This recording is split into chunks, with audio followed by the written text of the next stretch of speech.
आप सब लोग एक लंबे समय से आज के महत्वपूर्ण दिवस के लिए उपस्थित हुए हैं। इधर मिशन में रात दिन काम करने वाले लोग,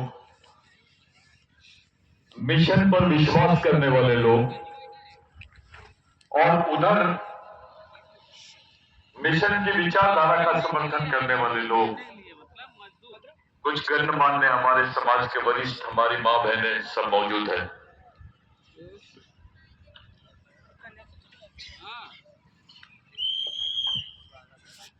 वैसे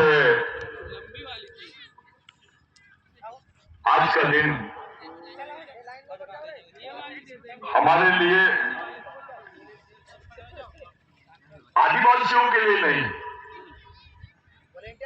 पूरे देश के लिए सबसे महत्वपूर्ण दिन है। और सबसे महत्वपूर्ण दिन इसीलिए है कि आज ही के दिन फर्स्ट इंडिया एक्ट बनाने का निर्णय एलिजाबेथ वॉरियर्स ने लिए, यानी अंग्रेजों ने ली। आज ही के दिन, जिस समय आप लोग यहां बैठे हैं, ये समझ लो अभी भगवान टंटाबिल को फांसी दी जा रही है। इतने ही बजे भगवान टंटाबिल को फांसी दी गई, और इतने ही बजे हम लोग आज बैठे हैं। आप सोच सकते हैं कि जब भगवान टंटाबिल को जबलपुर जेल में फांसी देने की बात चल रही थी, तो पूरे जबलपुर में कम से कम 25 लाख आदिवासियों तक इन्होंने अपने, अंग्रेज ने अपने रिपोर्ट में 5 लाख लिखा है, लेकिन जो पब्लिक सिटी के बाहर हो जाती है उसकी कोई गिनती नहीं थी। भारत के कोने कोने में लोग, चौक पे आके आदिवासी लोग खड़े थे कि आज हमारे भगवान टंटाबिल को फांसी दे रहे हैं। साथियों, ऐसी आस्था, इतना विश्वास किसी भगवान पे भी नहीं किया गया जितना टंटाबिल पे इस देश में किया गया। मैं भगवान की तुलना कर रहा हूं टंटाबिल जी से। उनके आंदोलन में गरीब आदमी से लेकर समाज के सामान्य आदमी को विश्वास था। कुछ लोगों ने टंटाबिल का इतिहास लिखा है, वो अपूर्व इतिहास है। उसकी जानकारी आम आदमी तक के नहीं पहुंचाई गई। उसको शासकीय लाइब्रेरी में कैद करके रखा गया उन किताबों को, और अंग्रेजों द्वारा लिखी गई जो रिपोर्ट्स थी उसको पूरी तरह दबा दिया गया, उसको छुपाया गया।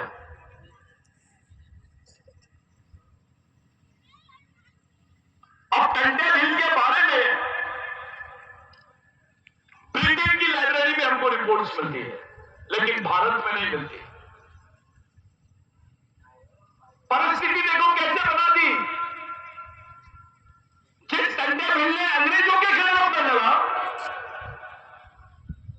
उस टंटाबिल के बारे में सम्मान अंग्रेजों के दिमाग में आया, और उन्होंने वहां के अपने लाइब्रेरी में टंटाबिल का इतिहास और उसकी किताबें रखी है। और जिनके लिए टंटाबिल ने लड़ा, वो लोगों ने गद्दारी की और उसके रिकॉर्ड्स और उसकी किताबों को दबा के रखा गया। आज भी हमारे इंडियन लाइब्रेरी में टंटाबिल की ओरिजिनल रिपोर्ट्स नहीं है।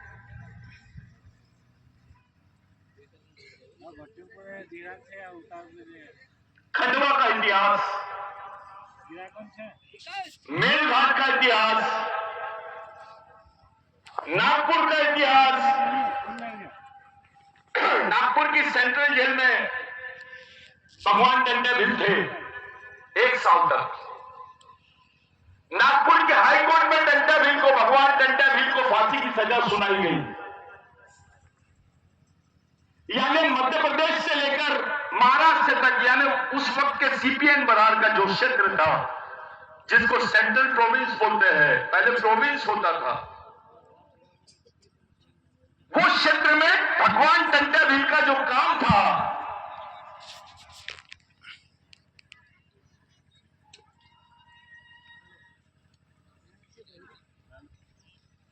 उस क्षेत्र में जो भगवान टंटा भील का काम था, इससे भगवान बिरसा मुंडा भी अछूते नहीं है। जब दूसरे दिन यानी 4 तारीख की खबर थी कि भगवान टंटा भील को फांसी दी गई, वो खबर 6 तारीख को यानी 6 दिसंबर को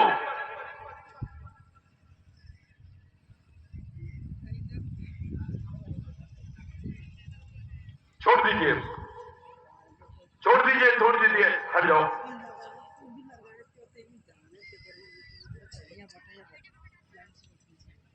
6 तारीख को ब्रिटिश टाइम्स करके एक अखबार है, जिसमें ये छप के आया है कि Robin Hood Tantya Bhil is no more, ये जाएंगे लोग। यानी भगवान टंटा भील को, जो रॉबिन हुड था, उसको फांसी दी गई, अब वो नहीं है इस दुनिया में। वो खबर रांची की लाइब्रेरी में, मिशनरी लाइब्रेरी में बिरसा मुंडा ने पढ़ा।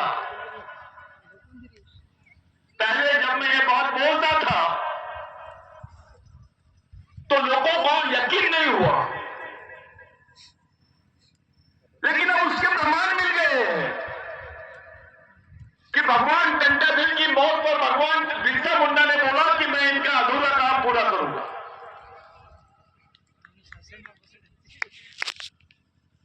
सोचिए कि भगवान टंटा भील का जो संघर्ष का इतिहास, उससे प्रेरणा लेकर भगवान बिरसा मुंडा का निर्माण होता है। वो भी वही लड़ाई लड़ते हैं।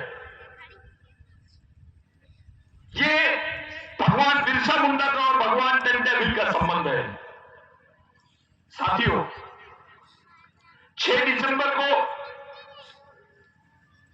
बिरसा मुंडा ने भगवान टंटा भील की खबर, उनकी मौत की खबर सुनी, और इस देश में एक हादसा 6 दिसंबर को और हुआ कि भगवान टंटा भील के क्षेत्र में जिनका जन्म हुआ, वो डॉक्टर बाबा साहब अम्बेडकर, जिन्होंने इस देश के संविधान का निर्माण किया, उनका भी देहांत 6 दिसंबर को हुआ है। ये इंसिडेंट देखिए आप, भगवान टंटा भील, बिरसा मुंडा और डॉक्टर बाबा साहब अम्बेडकर, ये कनेक्शन समझने की कोशिश करो। बाबा साहब पर भी भगवान टंटा भील के विचारों का बहुत प्रभाव था। उनके समय यहां कबीरपंथी लोग हुए करते थे, कबीरपंथ के लोग होते थे यहां पर। साथियों, उस महान आत्मा की शहादत के दिन एक ऐसा कार्यक्रम आयोजन करना,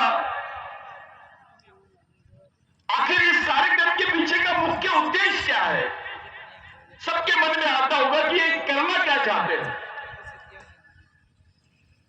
आम आदमी, समाज का आम आदमी और बाकी लोग भी ये सोच में है कि भाई चाहते क्या है। तो मैं आपको एक बात बता देना चाहता हूं कि भारत में आदिवासियों की, यहां के दबे कुचले लोगों की समस्याओं को देखकर ये निष्कर्ष पे हम लोग पहुंचे कि कोई भी संगठन समाज के मूल प्रश्नों का संघर्ष नहीं कर सकता है, और ना ही संगठन के माध्यम से हम समाज की व्यापक लड़ाई को लड़ सकते हैं। इसलिए संगठन ये केवल एक माध्यम हो सकता है कुछ लोगों को इकट्ठा करने का, और कोई भी लड़ाई संगठन के मार्फत नहीं लड़ी जा सकती है। वो केवल और केवल मिशन के ही मार्फत लड़ी जा सकती है। ये निष्कर्ष पे हम लोगों ने अपने आप को लाया और उसके बाद हमने संगठन की कल्पना से बाहर उठकर विचारों के मिशन का निर्माण किया, और वो विचारों के मिशन के माध्यम से आज पूरे देश भर में हम लोग काम कर रहे हैं। आप मणिपुर देख रहे हैं, मणिपुर में रोज आप पढ़ रहे होंगे कि मणिपुर में आज ऐसा हो गया, इतने आदिवासियों को मारा गया, इन आदिवासी क्षेत्रों में ये गिरफ्तारियां हुई, यहाँ पर आदिवासी महिलाओं को मार दिया गया, उनके साथ बलात्कार हुआ, उनके घर जला दिए गए। रोज आप लोग ये सुनाई दे रहा होगा आपको। लेकिन मणिपुर पर राष्ट्रपति कुछ बोली? इस देश की राष्ट्रपति आदिवासी है, यह प्रचार किया जा रहा है, और आदिवासी राष्ट्रपति चुप है, इस बात का कोई प्रचार नहीं हो रहा है। यानी राष्ट्रपति आदिवासियों को बनाकर आदिवासियों का ही खात्मा करने की प्लानिंग की गई, और उसी योजना को यहां पर अंजाम दिया जा रहा है। साथियों, मेरे से एक पूर्व वक्ता ने बहुत अच्छी बात बोला जब वो शेड्यूल्स पे बात कर रहे थे कि आदिवासी अधिकारों के संबंध में राष्ट्रपति का रोल बहुत बड़ा है। यह ऐतिहासिक बात है कि इस देश की राष्ट्रपति आदिवासी है, और उसने अभी तक के एक शेड्यूल पर 5वीं अनुसूची पर, 6वीं अनुसूची पर, आदिवासी हत्याओं पर, आदिवासियों की पहचान पर, उनके राष्ट्रीय और अंतर्राष्ट्रीय पहचान पर, उनके अधिकारों पर एक शब्द नहीं बोली। इनके कार्यकाल में 4 इंटरनेशनल इंडिजिनियस कॉन्फ्रेंस हुए, अंतर्राष्ट्रीय सम्मेलन हुए आदिवासियों के। वो एक भी सम्मेलन में हमारी राष्ट्रपति शिरकत करने नहीं गई। यानी जो आदिवासी राष्ट्रपति है वो नजरबंद है। मैं ऐसे राष्ट्रपति को हम लोग हमारे आदिवासी है करके बोल रहे हैं, ये नजरबंद है। उसको भारत सरकार ने आदिवासी राष्ट्रपति को नजरबंद करके रखा है। ये परिस्थिति है कि एक आदिवासी व्यक्ति राष्ट्रपति बनने के बाद भी अपने समाज के प्रति खुली बात नहीं रख सकता है। इससे ज्यादा दयनीय परिस्थिति और क्या हो सकती है इस देश में? राष्ट्रपति से कोई बड़ा पद नहीं है, प्रधानमंत्री से बड़ा पद माना जाता है, और आदिवासी अधिकारों के संबंध में राष्ट्रपति सर्वोच्च है। क्या रोल है? एक राष्ट्रपति बनने के बाद आपके बारे में एक शब्द नहीं बोल सकती है, तो अपना आम आदमी से आप क्या विश्वास करोगे कि ये कुछ बोल सकते हैं? या एक छोटे मोटे संगठन से आप क्या विश्वास करोगे? 4 लोगों को जमा कर दिए और उनको एक संगठन का नाम दे दिए, व्हाट्सएप पे, यूट्यूब पे वो चला रहे हैं। ये संगठन समाज का तो छोड़ो, अपना खुद का भी टाइम नहीं कर सकते, अपने आप को भी तैयार नहीं कर सकते, अपने आप को भी नहीं बचा सकते। समाज की लड़ाई की बात बहुत दूर की है।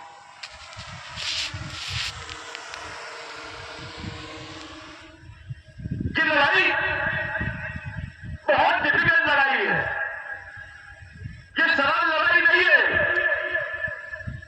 जितने युवा हैं आदिवासियों के, उनको सैनिक बनना ही पड़ेगा, उसको नागरिक बनकर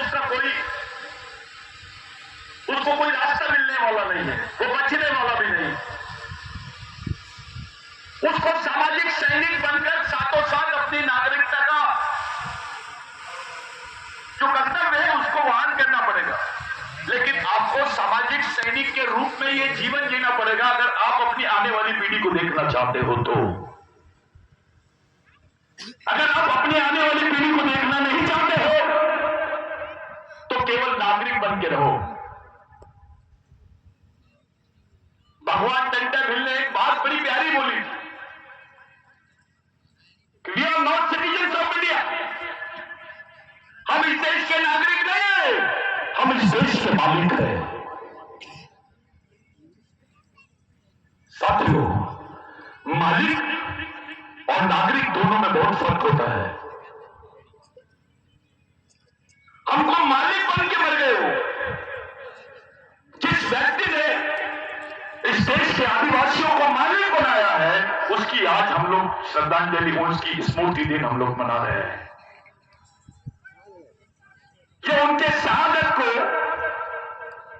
सच्ची श्रद्धांजलि यानी वैचारिक श्रद्धांजलि देने का तरीका है। आप लोग बैठे हैं,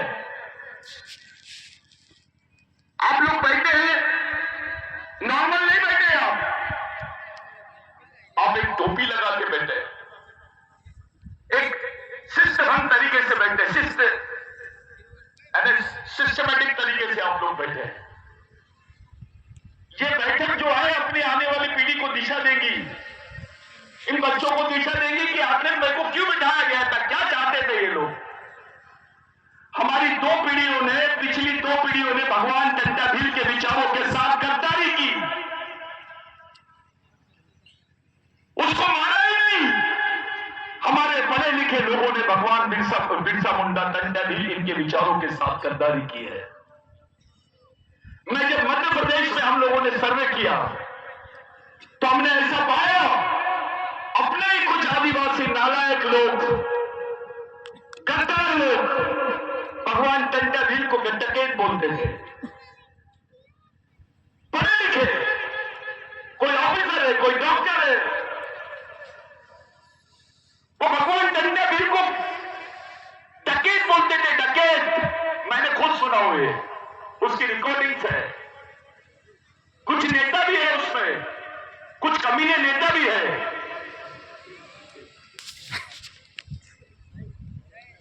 अबे अपने भगवान को डकैत बोलता है, इतनी गुलामी तेरे सोच में आई कैसे?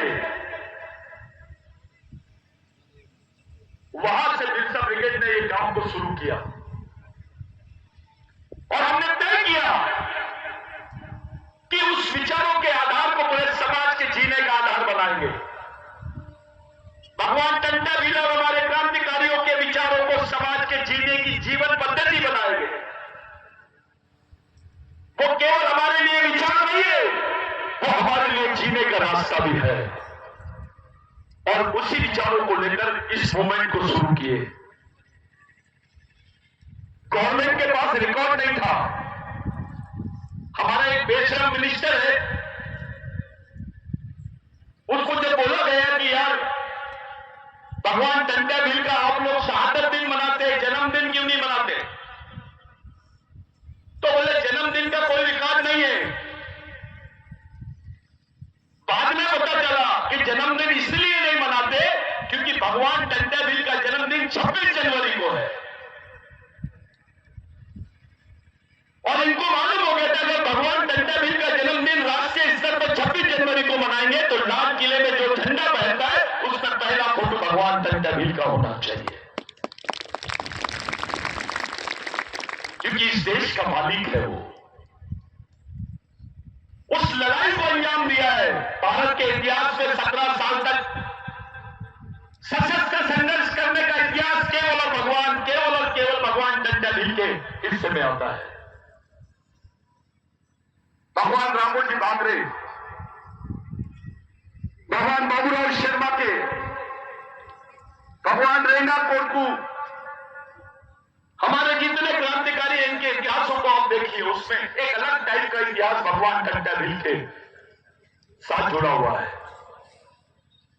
हमने गवर्नमेंट ऑफ महाराष्ट्र को, गवर्नमेंट ऑफ मध्य प्रदेश को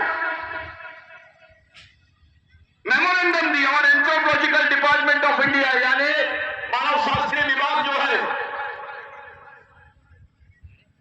वो विभाग को एक मेमोरेंडम दिया और हमने बताया कि भगवान टंटा भील का जन्म 26 जनवरी को हुआ। इसी इंदौर में हमने यहाँ के उस वक्त के वर्तमान मुख्यमंत्री उनको बुलाए थे जिस दिन 26 जनवरी का झंडा भोपाल में फहराना था, उस दिन वो वहां पर थे। आज पूरे देश में, विकिपीडिया में, ऑक्सफोर्ड यूनिवर्सिटी में ये बात रजिस्टर्ड हो गई कि 26 जनवरी किसका जन्मदिन है?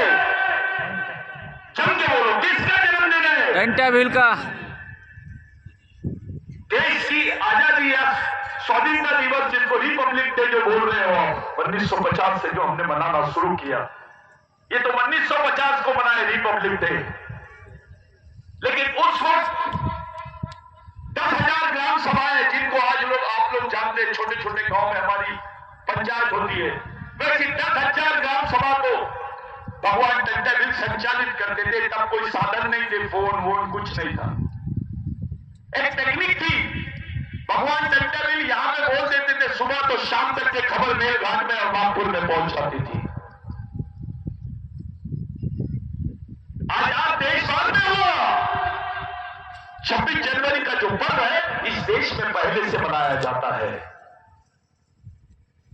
इसके गाने हैं। तो बिरसा ब्रिगेड ने इस बात को दमखम के साथ पूरे देश को मनाने, देश को सामने रखी कि भगवान टंटाबिल का जन्मदिन 26 जनवरी को है, और आज देश को मानना पड़ा इस बात को, और सरकारें मनाने लग गई है।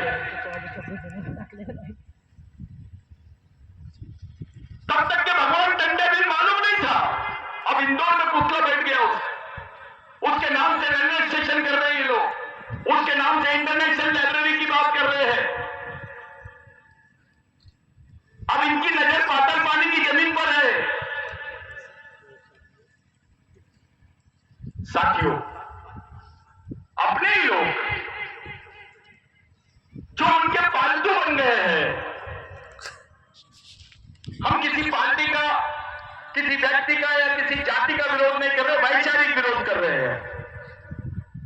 जो भगवान टंटाबिल के विचारों को केवल विद्रोही बोल के छोड़ देते हैं, उनको आदिवासी का नेता बोल के छोड़ देते हैं, मैं उनको चुनौती देना चाहता हूं कि आप एक ऐसा नाम बताइए भगवान टंटाबिल जैसा, जो भारत में स्वतंत्रता के संग्राम में इस तरीके की युद्ध नीति और इस तरीके का जीवन किसी ने जिया होगा।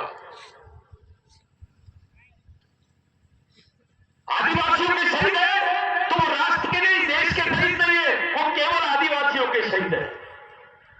लेकिन ऊंची जाति का कोई शहीद है तो वो देश का शहीद हो जाता है। आदिवासी का नेता है तो केवल आदिवासी का रहेगा, लेकिन ऊंची जाति का कोई नेता रहेगा तो वो देश का नेता रहेगा।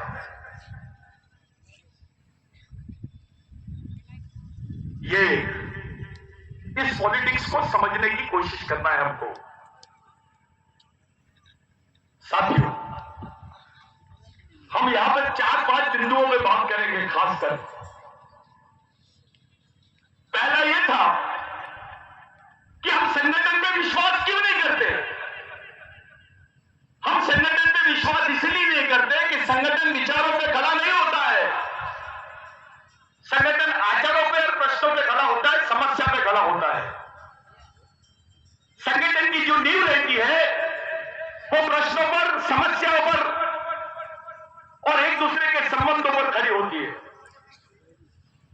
लेकिन मिशन की जो नींव है वो विचारों पर रहती है, और इसलिए विचारों का मिशन खड़ा करने के लिए इतनी तकलीफें की जा रही है। जब तक हमारे विचारों का मिशन खड़ा नहीं होगा, भगवान टंटाबिल के विचारों का मिशन खड़ा नहीं होगा, हमको मुक्ति नहीं मिलेगी। अपना नियम है, एक नेता बनाओगे तो 5 साल काम देगा, लेकिन एक कार्यकर्ता बनाओगे तो समाज के लिए जिंदगी भर काम करेगा। ये नींव है विचारों की। आज के दिन हमारे सामने 3 बड़े प्रश्न हैं, हमारी आंखों के सामने। जैसे यूक्रेन का युद्ध हो रहा है, वैसे ही युद्ध चल रहा है मणिपुर में। पार्लियामेंट में एक भी क्वेश्चन नहीं खड़ा हुआ मणिपुर पर, ना प्रधानमंत्री ने खड़ा किया इस पर बात, ना राष्ट्रपति ने की, ना किसी आदिवासी नेता ने किया। इससे हमको क्या संदेश मिल रहा है? इससे हमारे बीच में क्या मैसेज है? इससे हमको क्या सीखने मिल रहा है कि हमारे साथ कोई नहीं है। हमारे लोगों को बेवकूफ बनाते हैं, उनको धर्म के नाम पर, जाति के नाम पर बहकाकर उनको दूसरे तरीके से संगठित करने की कोशिश की जा रही है। और ये बहुत सफल हुए मध्य प्रदेश में, छत्तीसगढ़ में, गुजरात में।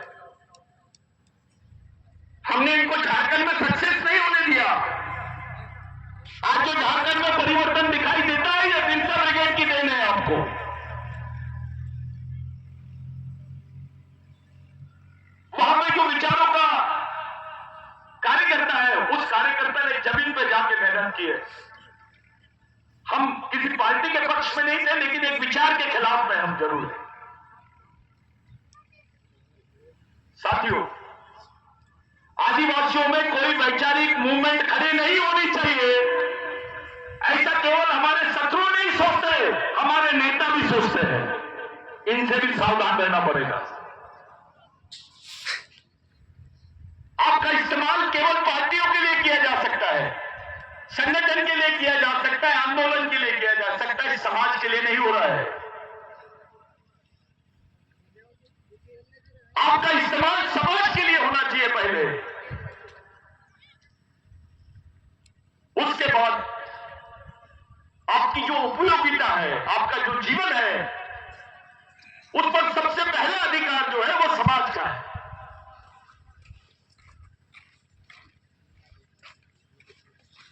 एक बात पर, जिस पर कोई बात नहीं कर रहा है, भारत की जो अर्थव्यवस्था है वो अर्धऔपनिवेशिक, यानी राष्ट्रीय पूंजीपति वर्ग का अंतरराष्ट्रीय पूंजीपति वर्ग से जो समन्वय हुआ है, वो दोनों पूंजीपति वर्ग मिलकर भारत में कंपनी, माइनिंग और अन्य क्षेत्रों में इन्वेस्टमेंट कर रहे हैं। और इनकी जो काम है, जो इनकी फैक्ट्री है या इनका जो बिजनेस है, उसके लिए इनके लिए जरूरी है कि इनकी साठगांठ यहां की राजनीतिक पार्टियों से रहे। आप देख रहे होंगे, एक पूंजीपति को बचाने के लिए पूरी गवर्नमेंट खड़ी हो गई। एक पूंजीपति को, एक उद्योगपति पूंजीपति को बचाने के लिए पूरे गवर्नमेंट दांव में लगा दिए, लेकिन आदिवासियों के प्रश्न पर एक आदमी कुछ नहीं बोल रहा है। ये उदाहरण है, जो पूंजीपति आदिवासियों की जमीनों को, उनके क्षेत्रों को, उनके जीवन को, उनके श्रम को, उसका शोषण करना चाहता है, उसका उपयोग करना चाहता है, उसको उपभोग करना चाहता है, उस पर पूंजी कमाना चाहते हैं, उसको बर्बाद करना चाहते हैं, आदिवासियों को विस्थापित करना चाहते हैं, उन पूंजीपतियों को संरक्षण यहां की राजनीतिक पार्टियां दे रही है। ऐसे समय हम लड़ाई कैसे लड़ेंगे? हमारी लोकतांत्रिक लड़ाई लड़ने की संभावनाएं क्षीण होते चले जा रही है, यानी खत्म होते चली जा रही है।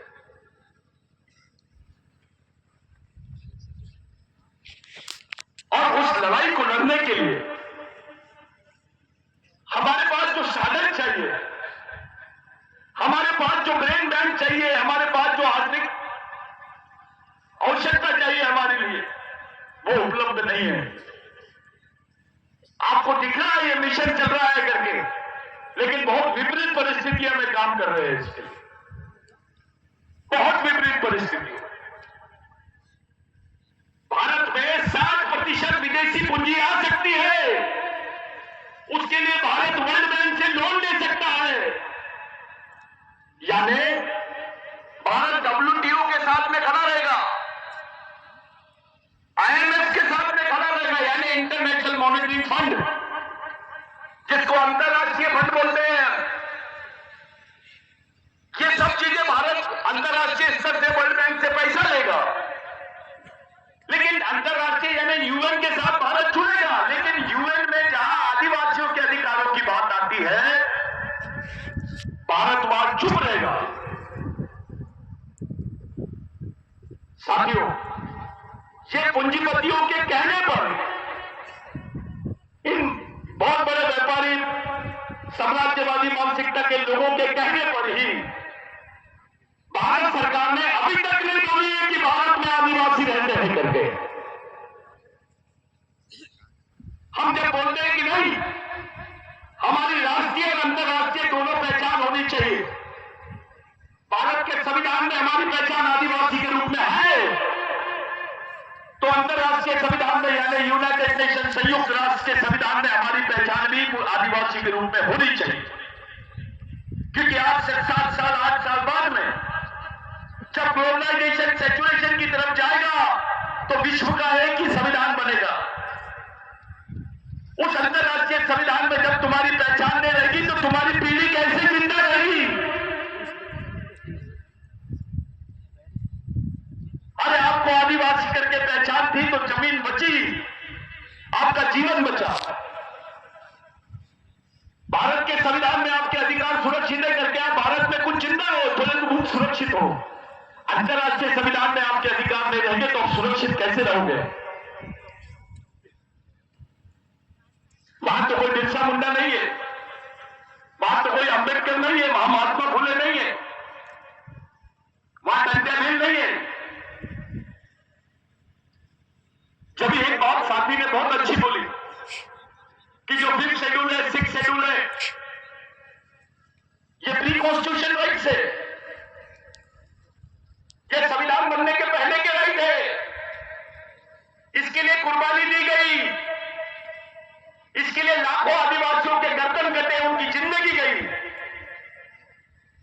लाखों की संख्या में लोग मरे, तब जाके ये प्री कॉन्स्टिट्यूशन हमको राइट्स मिले हैं, जिसको प्रोविंशियल राइट्स बोलते हैं। Non changeable, non amendable, pre constitution constant rights, यानी स्थायी अधिकार बोलते हैं उसको। वो स्थायी अधिकार होने के बाद भी हमारे अधिकारों पर गवर्नमेंट बात करने के लिए तैयार नहीं है। जब भी 5वीं अनुसूची के क्षेत्रों की बात आती है, मुख्यमंत्री, प्रधानमंत्री मुख्य जानवर जैसे खड़े रहते हैं।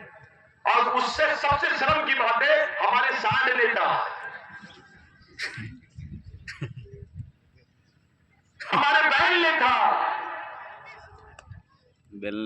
हमारे गदर नेता, हमारे गद्दार नेता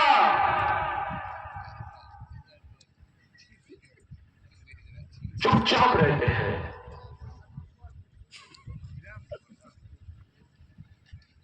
ये जरूरी है कि उनको इतनी सारी विभूतियों से इनको भारत रत्न नहीं देना पड़ सकता है, लेकिन इतना तो बोल ही सकते हैं क्योंकि दिख रहा है।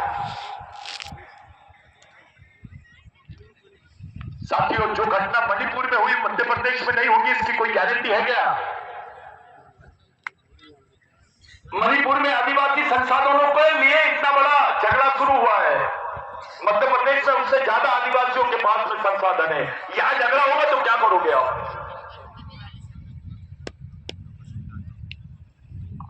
हमारे आधे लोग तो बजरंग दल में है, वो बजरंग दल में नहीं है, दलदल में है। आरएसएस में काम कर रहे कुछ अधिकारी कर्मचारी, मैं उनसे पूछना चाहता हूं, आप क्यों नहीं पूछते उनसे कि आपको आदिवासी को आदिवासी बोलने से क्या तकलीफ है? अमेरिका बोल सकता है कि उसके देश में आदिवासी है, अफ्रीका बोल सकता है उसके देश में आदिवासी है, ऑस्ट्रेलिया बोल सकता है उसके देश में आदिवासी है। अब उनकी छोड़ दो। यही आरएसएस के लोग बोलते हैं कि यह अखंड भारत था, तो पाकिस्तान बोलता है उसके देश में आदिवासी है, नेपाल बोलता है उसके देश में आदिवासी है, श्रीलंका बोलता है उसके देश में आदिवासी है, बांग्लादेश बोलता है उसके देश में आदिवासी है, तो भारत क्यों नहीं बोलता?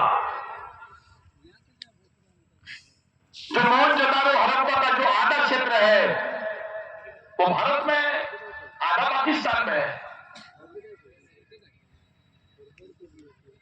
साथियों, ये एक ही देश है। उस समय ये एशिया का एक कंट्री एक दूसरे से जुड़े हुए थे। पाकिस्तान भारत से अलग हुआ, बांग्लादेश भारत से अलग हुआ, नेपाल भारत से अलग हुआ। जब यहां आदिवासी है तो भारत में आदिवासी क्यों नहीं रहेगा? अभी संयुक्त राष्ट्र संघ ने नेपाल के आदिवासियों को मान्यता दे दी है, भारत क्यों नहीं दे रहा है? क्योंकि भारत हिंदू राष्ट्र की संकल्पना को मानता है, सिंधु राष्ट्र की संकल्पना को नहीं मानता है। अरे सिंधु संस्कृति भारत की सबसे प्राचीन संस्कृति थी, है और रहेगी। भारत का मानव शास्त्र बोलता है, एंथ्रोपोलॉजी बोलती है कि भारत में भगवान पैदा नहीं हुए थे तब से आदिवासी रहता है।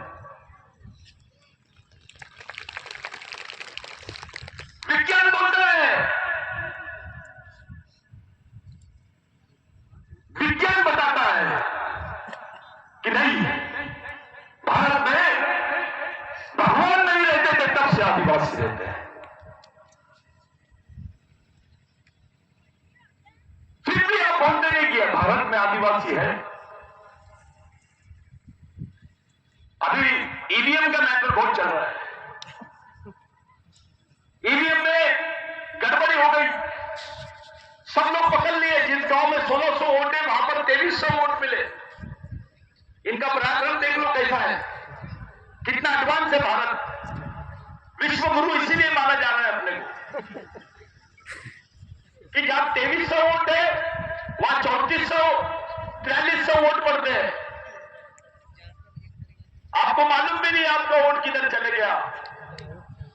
और जो इलेक्शन कमिश्नर है वो चुप और धीरे से बोलते हैं। फिर ये लोग सुप्रीम कोर्ट को नहीं मानते। कौन बोल रहा है, थोड़ा सा ध्यान में रखो मैं जो बोलना चाहता हूं। ये सुप्रीम कोर्ट को नहीं मानते। सुप्रीम कोर्ट ने ईवीएम के बारे में साफ बोल दिया है कि जो जीतता है वो ईवीएम को अच्छा बोलता है, जो हारता है वो ईवीएम में गड़बड़ी करता है। ऐसा सुप्रीम कोर्ट बोलता है। और सुप्रीम कोर्ट जो बोलता है वो सही बोल रहा है, इसलिए सुप्रीम कोर्ट की बात को मानना चाहिए। हम भी मानते हैं। हम सुप्रीम कोर्ट से भी सर्वोच्च भारत के संविधान को मानते हैं।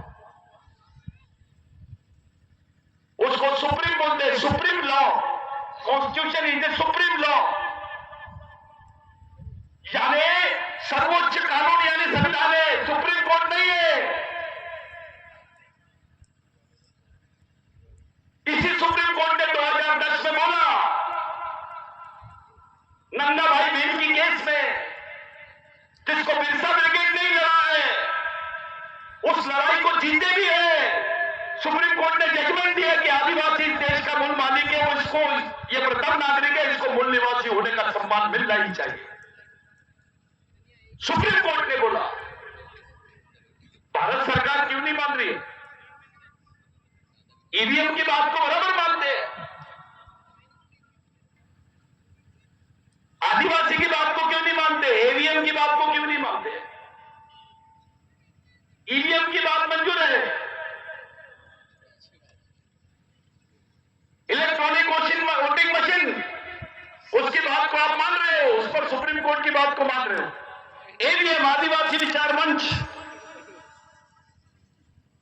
उसकी बात को नहीं मान रहे आप। यानी सुप्रीम कोर्ट का सम्मान आपको कौन से माध्यम से करना है, कौन से इश्यू पे करना है, ये आप तय करोगे।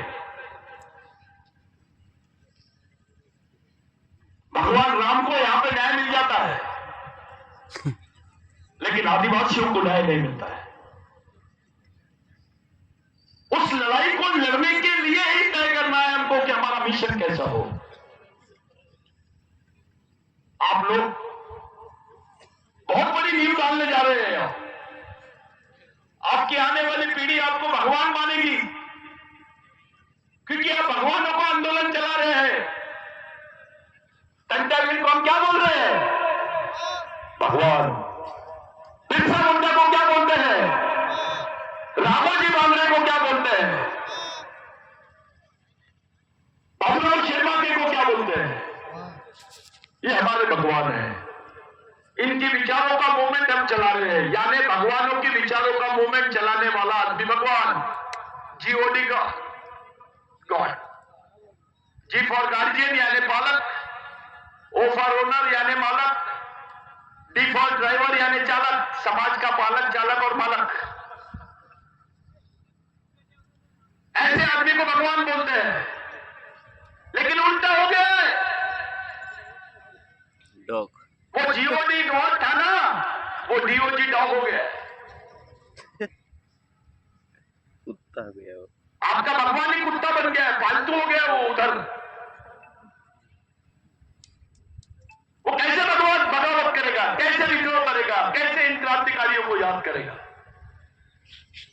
व्यवहारिक रूप से आप उनके पालतू हो सकते हैं साथियों, लेकिन विचारों से आप किसी के पालतू मत बनो। विचार सबसे बड़ा गुण है मानव का, सबसे बड़ी दौलत है, सबसे बड़ी संपत्ति है विचार, सबसे बड़ा साधन है विचार, और सबसे बड़ा अचीवमेंट यानी जीवन का सबसे बड़ा जो हमारे हाथ में जो कोई चीज होती है वो विचार होता है कि आपने क्या हासिल किए है। आपकी संपत्ति खत्म हो सकती है, आप मर सकते हो, आपकी संपत्ति के साथ आपको भूल जाएंगे लोग, पद और प्रतिष्ठा दोनों मर जाएगी, विचार नहीं बनते। यह वैचारिक आंदोलन है। बिरसा मुंडा को जो तत्व ज्ञान था कि समाज हमारा आर्थिक रूप से गरीब रहेगा चलेगा, लेकिन विचारों से गरीब नहीं रहना चाहिए। जो विचारों से गरीब रहता है वो गुलाम पैदा होता है, गुलाम मर जाता है। इस आंदोलन को सही स्वरूप देने के लिए जो जो लोगों ने मशक्कत कर रहे हैं या जो जो लोग काम कर रहे हैं, जो जो लोग प्रत्यक्ष या प्रत्यक्ष रूप से मदद कर रहे हैं, वो सभी गौर है। और आप तो गौर है। कुछ लोग बोलते हैं, अरे भाऊ दादा आप बोल रहे थे आप लोग भगवान है वो, लेकिन बाकी लोग तो बोलते भगवान को झगड़े नहीं करते। तो उनको याद दिलाओ, मैंने कहा देव-असुर संग्राम। इस देश में एक इतिहास मिलता है देव और असुरों का संग्राम। असुर यानी आदिवासी, असुर का मतलब होता है परिपक्व, जिसकी सत्ता है, जो मालिक है, उसको असुर बोलते हैं। इन्होंने उसको बहुत अच्छा रूप दे दिया, असुर को राक्षस बना दिए, रक्षक को राक्षस बना दिए। अब इन्होंने हमारे एक सैनिक को पकड़ लिए, भगवान भोलेनाथ, हमारा आराध्य है वो, उसको पकड़ लिए, जबकि इनके वेदों में उसका कोई उल्लेख नहीं है। मेरे सवाल एक दिमाग में आया कि संस्कृत अगर इस देश की सबसे ज्यादा पवित्र भाषा है, पुराने ग्रंथों की भाषा है, तो संस्कृत बोलने वाले लोगों की संख्या 1 लाख से ज्यादा कितनी है?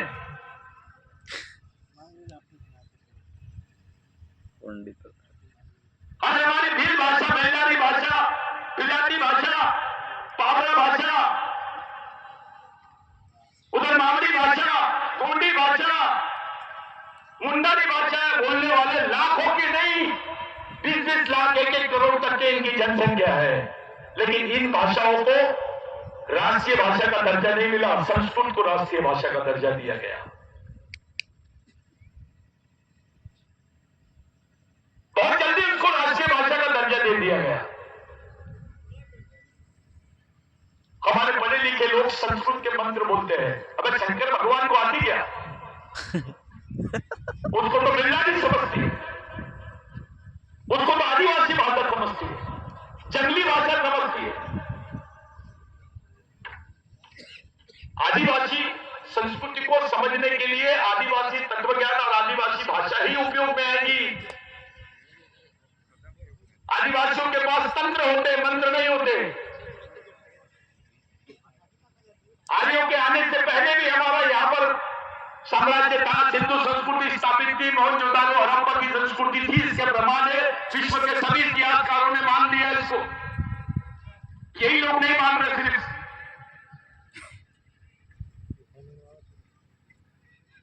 सबने मान लिया। विश्व के सब लोग बोलते हैं आदिवासी भारत के मालिक है,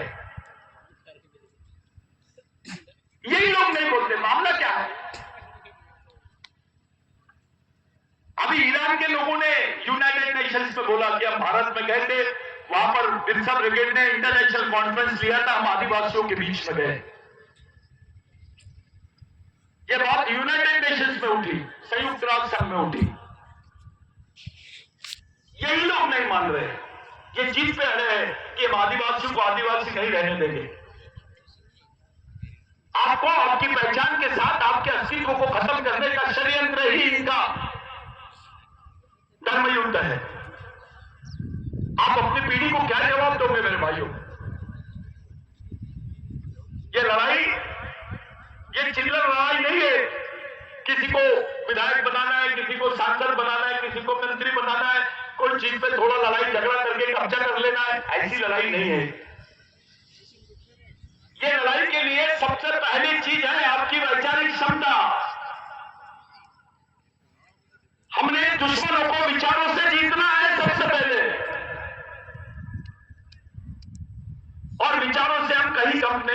चाहिए। इस उद्देश्य की प्राप्ति के लिए पिछले 25 साल से ये कार्यक्रम चल रहा है। अभी 2023 में मोदी आरएसएस की सरकार ने एक बहुत खतरनाक षड्यंत्र करी। वन सुरक्षा संवर्धन अधिनियम 2023 बनाई। उसमें आदिवासियों की जो जमीन है उसको कॉर्पोरेट को देने का प्रावधान किया इसमें, और आदिवासी क्षेत्रों में सेना तैनात करने का प्रावधान किया उसमें। भारत के किसी संगठन ने इनके खिलाफ जाने की हिम्मत नहीं की। बहुत सारे आदिवासी संगठन हैं, क्योंकि वैचारिक संयुक्त रूप से इनका विरोध करने की ताकत अब में कम पड़ जाती है। ताकत तो अपनी भी नहीं, लेकिन वैचारिक आधार होने की वजह से हिम्मत थी करके सुप्रीम कोर्ट में हम लोग गए, उसके खिलाफ में पिटीशन डाले और आज वो कानून को स्टे करके रखे हैं। अगर वो कानून 6 महीने भी लागू हो जाता भारत में तो आदिवासी अपने इतिहास के साथ उनकी पहचान और उनकी जमीन जंगल खत्म हो जाते। 6 करोड़ आदिवासी विस्थापित हो जाते। ये लड़ाई आपने लड़ी है, इसके हकदार आप हैं। आपने 6 करोड़ आदिवासियों को बचाया है। बिरसा ब्रिगेड को सैल्यूट करते हैं। ये लड़ाई आपने लड़ी है। 2010 का 11 का जो जजमेंट है वो बिरसा ब्रिगेड की देन है। ये बात बिरसा ब्रिगेड की देन है। वन अधिकार बिल में जो भूमिका बिरसा ब्रिगेड की थी, तब शिबू सोरेन को जेल में डाल दिए थे। उस भूमिका तो आप बहुत यादगार भूमिका रही है। साथियों, आने वाले समय में 6000 माइनिंग प्रोजेक्ट इन्होंने आदिवासी क्षेत्रों में तैयार किए हैं, जिसके लिए वर्ल्ड का यानी विश्व का सबसे बड़ा इन्वेस्टमेंट भारत में हो रहा है। और जिस साथी ने यहां पर 5वीं अनुसूची का भाषण दिया, मैं उनको दिखाना चाहता हूं कि ये पूरे 6000 प्रोजेक्ट 5वीं अनुसूची क्षेत्र में ही लगाए जा रहे हैं। यानी आपका झगड़ा अभी अंतरराष्ट्रीय ताकत से भी है, राष्ट्रीय ताकत से भी है, राष्ट्रीय पूंजीपति वर्ग से भी है, अंतरराष्ट्रीय पूंजीपति वर्ग से भी है और सरकार से भी है।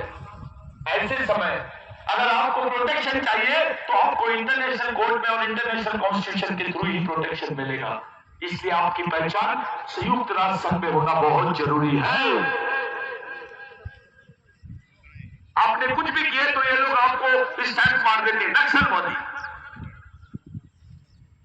बिरसा ब्रिगेड को अक्सर ये लोग इसी तरीके से देखते हैं। हम उनको खुला चैलेंज किए, बताओ नक्सलवादी आदिवासी हो सकता है, लेकिन आदिवासी नक्सलवादी नहीं हो सकता है। जो लड़ाई जमीन जंगल की सामाजिक स्तर पर वो जो लड़ाई यहां पर मध्य प्रदेश में आदिवासियों की है, वही लड़ाई मध्य प्रदेश महाराष्ट्र में भी है, वही लड़ाई छत्तीसगढ़ में है, वही लड़ाई झारखंड में है, वही लड़ाई उड़ीसा में है, वही लड़ाई गुजरात में है, वही लड़ाई राजस्थान में है, वही लड़ाई आसाम में है, वही नागालैंड में है, वही मणिपुर में है। जब हमारी लड़ाई समान है राष्ट्रीय स्तर पर, तो हमारी विचारधारा भी समान होना चाहिए। और संगठन गली कुची का नहीं होना चाहिए, 2 जिले वाला 5 जिलों वाला नहीं, वो राष्ट्रीय होना चाहिए। अगर लड़ना है तो भगना है तो कुछ भी बनाओ,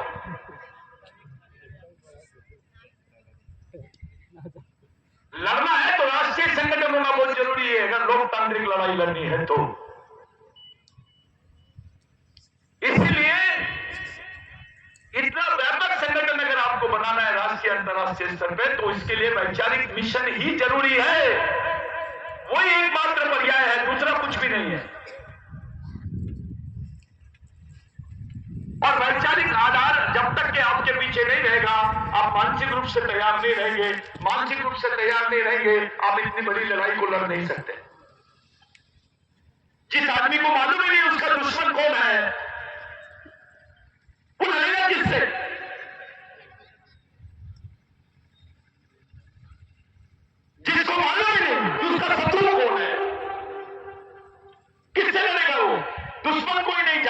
उस दुश्मन से अपरिचित है, वो लड़ाई कैसे लड़ेगा भाई?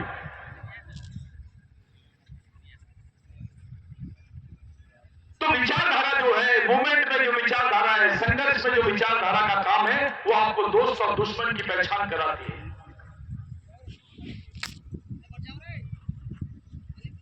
आपको लाइफ और लॉजिक देती है।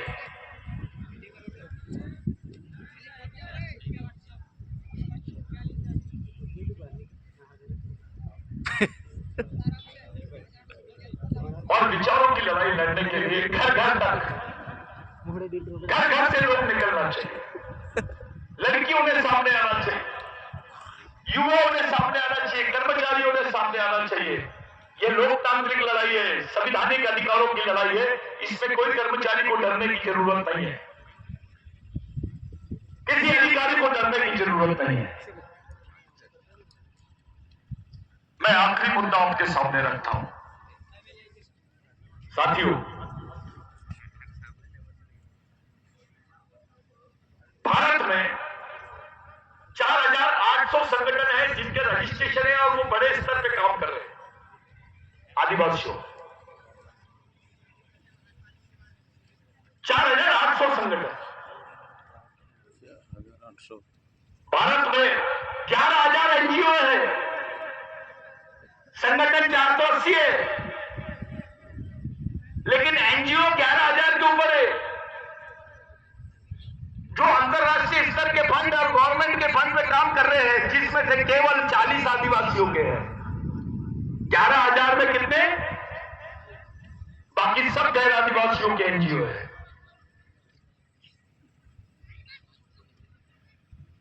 और ये अंतरराष्ट्रीय फंड आदिवासियों के नाम से लाते हैं और उसका उपभोग 5 स्टार होटल में रहेंगे, विदेश यात्रा करके उसको बड़े उसी में सुखी है। ये धन्ना है। और सरकार के नेता, सरकार के लोग, सरकार खुद इसमें दलाली का काम करती है। परसेंटेज अंतरराष्ट्रीय फंड आता है तो गवर्नमेंट को परसेंटेज मिल जाता है आदिवासियों के नाम पर। 11000 एनजीओ, 480 संगठन देखो, और भारत के 6 करोड़ आदिवासी जो है बीपीएल में है। 6 करोड़ आदिवासी बीपीएल में है, लेकिन केवल 3 करोड़ आदिवासियों के पास में ही प्रमाण पत्र है बीपीएल का, जिसको बिलो पॉवर्टी लाइन बोलते हैं, गरीबी रेखा के नीचे। यानी आदिवासियों का जो 3 करोड़ आदिवासियों का मूल आंदोलन है, वो उनको बीपीएल का कार्ड मिलना चाहिए, उनको 2 वक्त का राशन मिलना चाहिए। ये लड़ाई है आदिवासियों। भारत में 32% आदिवासी बच्चे कुपोषित और कुपोषण से मरते हैं।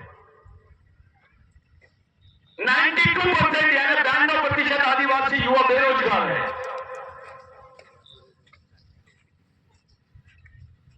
और जितने लेबर है भारत में गड्ढे खोदने का काम करते हैं, जोखिम का काम करते हैं, उसमें सब 60% आदिवासी है। गरीब कौन? आदिवासी। मजदूर कौन? बेरोजगार कौन? शोषित कौन? जितने लोग प्रोजेक्ट के नाम पर विस्थापित हुए, उनमें 80% लोग आदिवासी भारत में। आंकड़े छुपाते हैं लोग, अपने लोगों को बेवकूफ बना देते हैं। नहीं ऐसा नहीं, ऐसा है, ऐसा नहीं, ऐसा है। आपको अलग टाइप के आंकड़े बनाते हैं और आपके बीच में रखते हैं। मीडिया इनका है, हमारा एक चैनल नहीं है। चैनल तो दूर की बात है, एक अखबार में नहीं है आदिवासियों का, जो रेगुलर भारत में चलता होगा। आपकी बात कौन सुनेगा?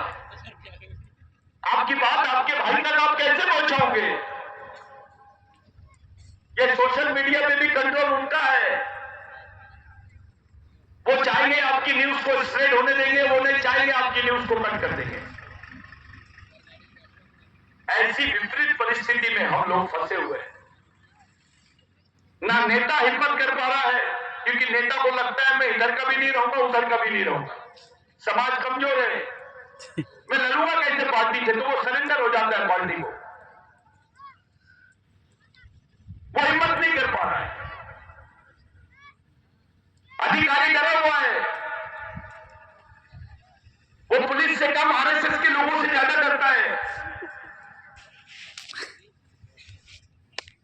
हमारे लिए जो परिस्थितियां हैं सब तरफ से अपोजिट हो गई, यानी विपरीत हो गई है। ऐसी विपरीत परिस्थिति में समाज को सर्वाइव करना है, इस समाज को जिंदा रखना है, इसकी मूल लड़ाई को खड़े करना है, इस समाज का मिशन खड़ा करना है ताकि समाज में एकता भी हो जाए। हमारे कुछ बेवकूफ लोग हैं, बुरानी मोहल्ला में एक शब्द यहां से बोलता हूं, जिनको वैचारिक नपुंसक बोलते हैं, जो जाति के नाम से संगठन चला रहे हैं। मैं भील हूं, मिलाना हूं, मारेना हूं, गावित हूं, गोरखू हूं, गोंड हूं, मारिया हूं, प्रधान हूं। ये जो भाषा करने वाले लोग हैं, नपुंसक लोग हैं, गांडू लोग हैं। ये समाज को एक नहीं कर सकते हैं। ये भागने वाली विचारधारा है, लड़ने वाली विचारधारा नहीं है। ये शॉर्टकट ढूंढते हैं। शॉर्टकट में केवल आप पॉलिटिक्स कर सकते हो, समाजकरण नहीं कर सकते। हमारी मूल लड़ाई समाज को एक जगह लाने की है, और ये केवल लड़ाई नहीं, ये चुनौती है। एक विचारों से समाज का हर वर्ग, पूरे देश का एक जगह कैसे आएगा, उस पर विचार और उस पर काम कर रहे हैं। आप लोग सतर्क रहना ऐसे लोगों से जो समाज में इस टाइप के काम करते हैं।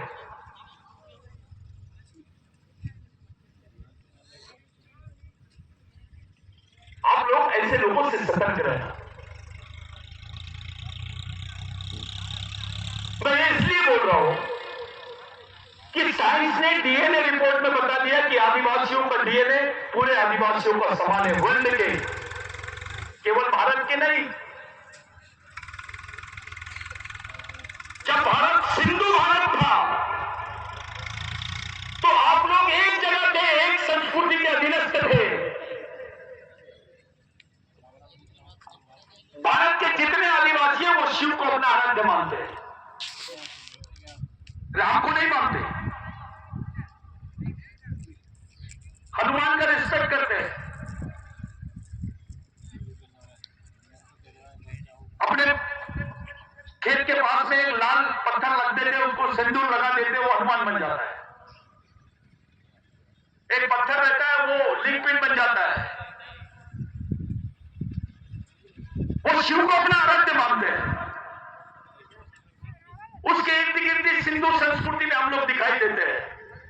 जब हम संस्कृति की बात करते हैं तो सिंधु संस्कृति की बात होती है, और उसका नायक जो है वो शिव है।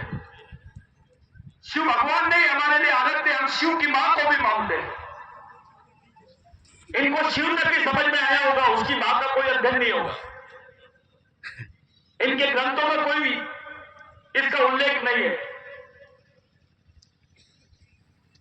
आदिवासी की संस्कृति जो है वो मूल की संस्कृति है, मूल मानव संस्कृति है। और ये जो मूल झगड़ा है भाई, अब ये एक नया झगड़ा खड़ा कर दिया इन्होंने देश में, हिंदू संस्कृति और सिंधु संस्कृति का। अब इस पर चर्चा करने लग गए हैं लोग, बड़े बड़े साहित्यकार इस पर चर्चा कर रहे हैं, बड़े बड़े इतिहासकार इस पर चर्चा कर रहे हैं। और जब सिंधु संस्कृति की बात होती है तो आदिवासियों की बात होती है, क्योंकि सिंधु संस्कृति का जो नायक है वो आदिवासी है। आदिवासी इस देश के मूल मालिक है। यहाँ के एससी, एसटी, ओबीसी माइनॉरिटी के लोग उसके वंशज है। ये सिंधु संस्कृति का सिद्धांत है। आदिवासी धर्म पर विश्वास नहीं करता। धर्म तो 3000 साल पुरानी चीज है। कोई भी धर्म 3000, 4000 साल पहले तो उसका कोई अस्तित्व नहीं था, लेकिन आदिवासी संस्कृति का अस्तित्व इस देश में हजारों सालों का है। इसलिए एंथ्रोपोलॉजी बोलती है कि भगवान पैदा होने से पहले इस देश में आदिवासी पैदा हुआ है। हम भी शिव को मानते हैं, हमारा भी आधार है। फिर आप हमारी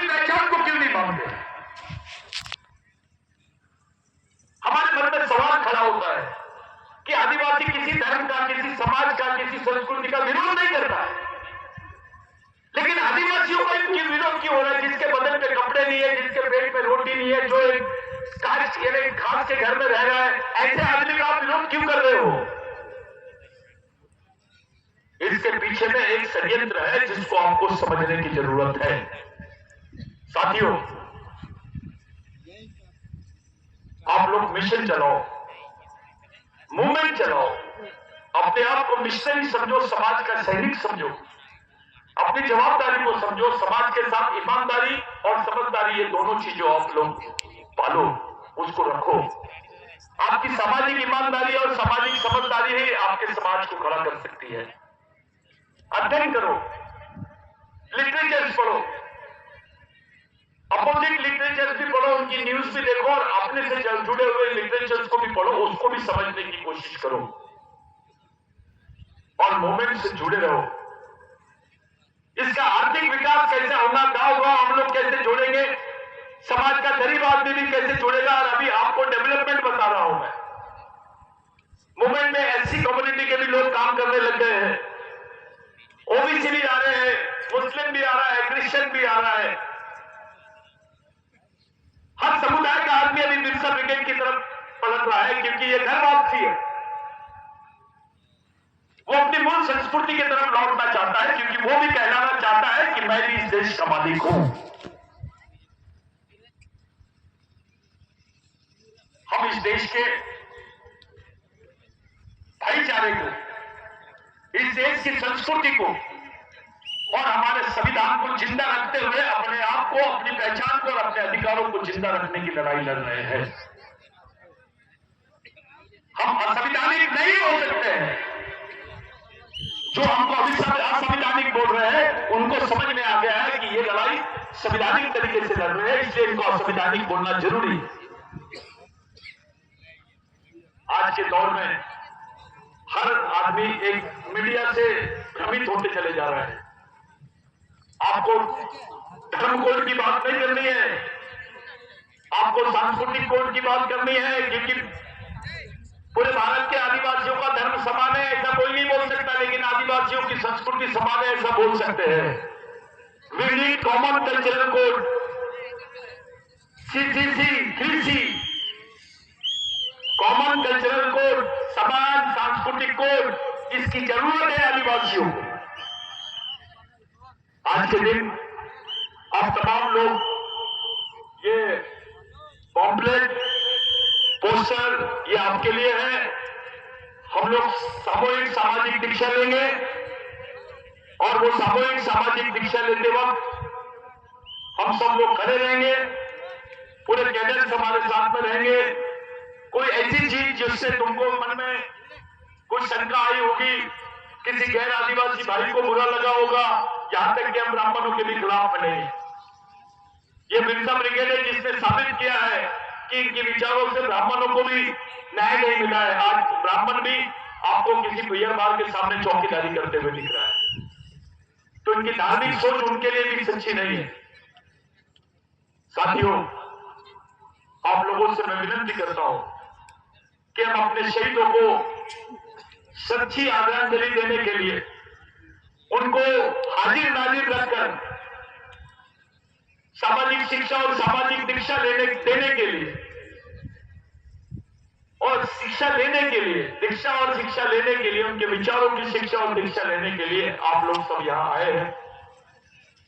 जितने कैडर से मध्य प्रदेश, महाराष्ट्र से, बाकी जगह से जो लोग आए हैं, यहां पे जो खड़े हैं नीचे उनसे ज्यादा सर्वश्रेष्ठ लोग खड़े हैं। और वीडियो कर दी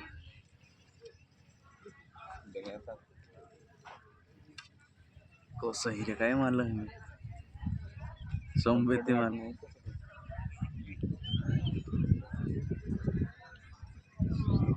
आप लोग सब लोग बहुत देर से है, आपके खाने का भी प्रबंध है, ये जो बैलेंस है वो बांटना है आपको। पूरे कैडर से विनती है, लाइन से सब लोग अपनी जगह पे बैठे रहेंगे, आप लोग बैलेंस ले लेंगे। उसके बाद सामूहिक शिक्षा दीक्षा का कार्यक्रम हम लोग करेंगे। अलग अलग क्षेत्र में जो प्रतिज्ञा पत्र है वो कॉमन है क्या?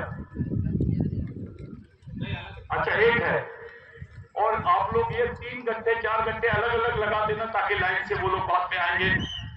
मैं आप लोगों से विनती करता हूं, सभी लोगों से जो यहाँ प्रोग्राम में आए, हमारे बुजुर्ग जो लोग कर्मचारी, अधिकारी, नेतागण, विधायक, सब लोगों का हम शुक्रिया अदा करते हैं। आप लोग 2 मिनट के लिए जगह पे खड़े हो जाए।